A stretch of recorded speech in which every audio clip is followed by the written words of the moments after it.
इससे पहले भी कई बार 2013 तक इसमें संशोधन होते रहे, तब तो किसी ने इस तरीके से भ्रम फैलाने का प्रयास नहीं किया। जिस तरीके से भ्रम फैलाया जा रहा है कि ये मुसलमान विरोधी है, असंवैधानिक है। सोचिए, भारत की संसद में ये लोग कह रहे हैं कि कोई असंवैधानिक चीज आ सकती है।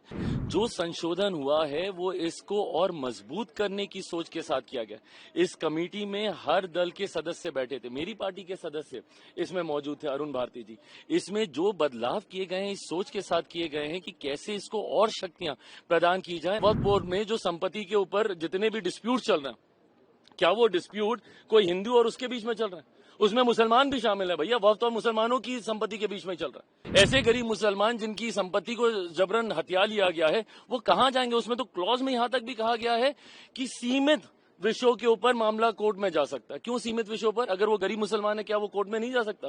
क्या वो अपने हक की लड़ाई नहीं लड़ सकता? हर किसी चीज में समय समय पर वक्त के हिसाब से संशोधन किए जाते हैं, उसमें बदलाव किए जाते हैं। इससे पहले भी कई बार 2013 तक इसमें संशोधन होते रहे, तब तो किसी ने इस तरीके से भ्रम फैलाने का प्रयास नहीं किया। आज जिस तरीके से भ्रम फैलाया जा रहा है कि ये मुसलमान विरोधी है, असंवैधानिक है। सोचिए, भारत की संसद में ये लोग कह रहे हैं कि कोई असंवैधानिक चीज आ सकती है। इतनी प्रक्रियाओं से गुजरने के बाद ये सिर्फ झूठ बोल बोलकर एक परसेप्शन बनाने का जो ये लोग प्रयास करते हैं। जो संशोधन हुआ है वो इसको और मजबूत करने की सोच के साथ किया गया। इस कमेटी में हर दल के सदस्य बैठे थे, मेरी पार्टी के सदस्य इसमें मौजूद थे, अरुण भारती जी। इसमें जो बदलाव किए गए हैं इस सोच के साथ किए गए हैं कि कैसे इसको और शक्तियां प्रदान की जाए और ऐसे लोग जिनके साथ संभवतः अन्याय हो रहा है, कैसे उनको न्याय दिलाया जाए। आज अगर इससे किसी को तकलीफ है या होनी चाहिए, ये वही लोग हैं जो इसमें भ्रष्टाचार करते हैं। ये वही लोग हैं जो गरीब मुसलमानों से उनका हक छीनते हैं या उनको हक नहीं देते, या जो महिला मुसलमानों को आगे आने से रोकते हैं।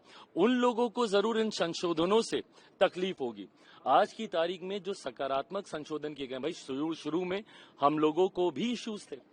कमेटी में हम लोगों ने भी अपनी बातों को रखा, पार्टी की तरफ से सुझाव दिए गए, पार्टी की तरफ से जहां पे जरूरी बदलावों की जरूरत महसूस हुई उसको हम लोगों ने किया। विटनेसेस के तौर पे कितने ऐसे मुस्लिम संगठन हैं जिनको हम लोगों ने खुद बुलाया, वहां पे उनकी बातों को रखा और जितनी जायज बातें हैं उनको हम लोगों ने स्वीकारने तक का काम किया।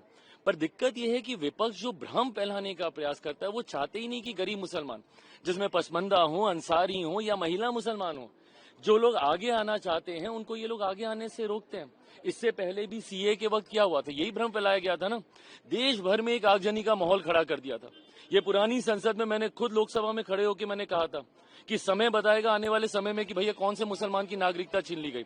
एक नागरिकता देने वाले कानून को नागरिकता छीनने वाला कानून बताकर इन्होंने देश भर में आगजनी का माहौल बना के रखा। विपक्ष ने मुसलमानों के बीच इन्होंने भ्रम फैलाने का काम किया। आज फिर से वही चीजें कर रहे हैं। ये बात ये लोग समझ लें भैया। लोक जनशक्ति पार्टी में अपनी बात मैं कर रहा हूं और मैं व्यक्तिगत तौर पे भी अपनी बात करूं, मैं रामविलास पासवान का बेटा हूं।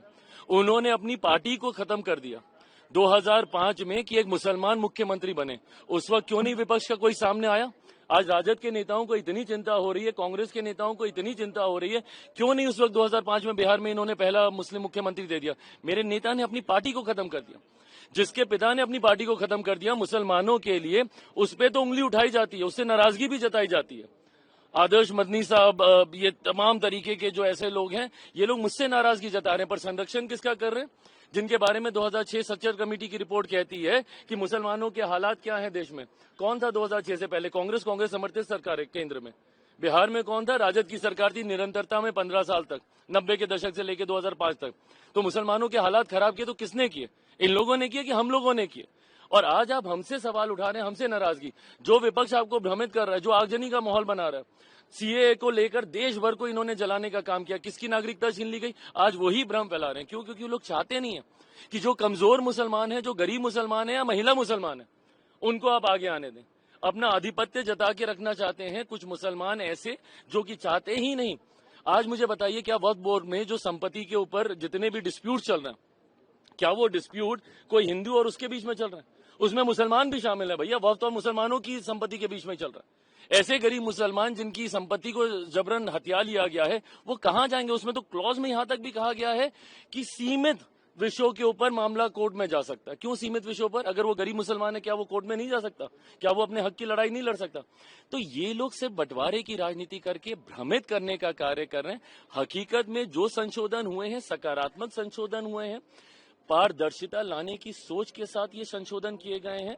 मौजूदा स्वरूप में, जिसमें सुझाव लोक जनशक्ति पार्टी रामविलास के द्वारा भी दिया गया था, मौजूदा स्वरूप में जिस तरीके से संशोधनों के साथ इस विधेयक को लाया गया, लोक जनशक्ति पार्टी रामविलास इसका समर्थन करती है। सारे कंडीशंस को रिजॉल्व किया गया है।